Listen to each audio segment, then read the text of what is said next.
बाबा के महलिया से बोलली कवन बेटी काहे बाबा बदन धूमिल जी काहे बाबा बदन धूमिल जी।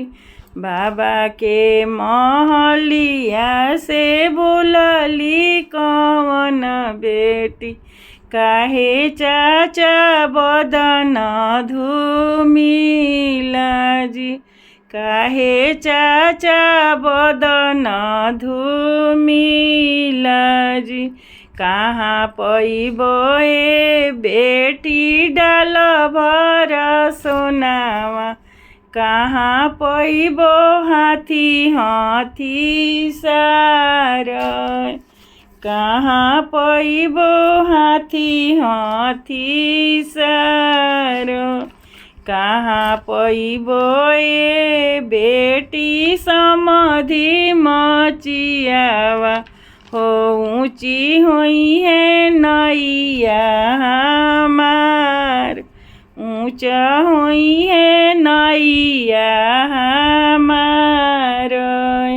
सोनरा घरे पैब बाबा डल भर सोनावा हो राजा घरे हाथी हाथी सार राजा घरे हाथी हाथी सार।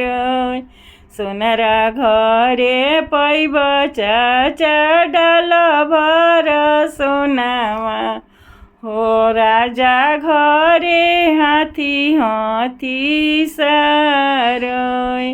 घरही में बाड़े भैया समधि मचियावा ऊँचा हुई है नैया तोहार ऊँचा हुई है नैया तोहार। घरही में बड़े बाबा समधि मचिया ऊँचा हुई है नैया तोहार ऊँचा हुई है नैया तोहार।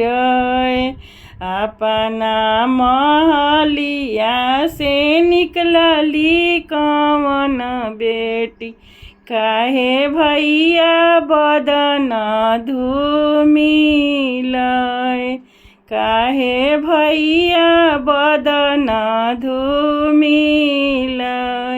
कहाँ पैबो ए बहिनी डाल भर सोना कहाँ पैबो हाथी हाथी सार कहाँ पैबो हाथी हाथी सार।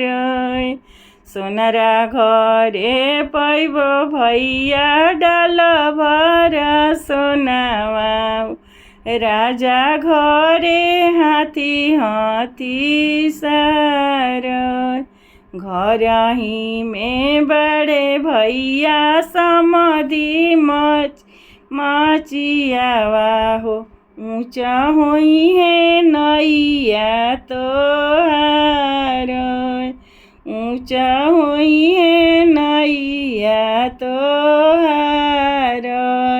बेरी तो ही बरजू कवन बाबा जेठ जानी ठनी हबिया है जेठ जानी ठनी हबिया है।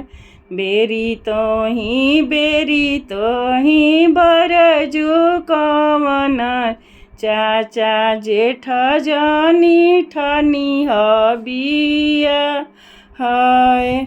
भात तोहरो सड़ी जाई है दही तो ओ खाटा हुई है हंसे लगी है गोतिया दे याद हंसे लगी है गोतिया दे याद।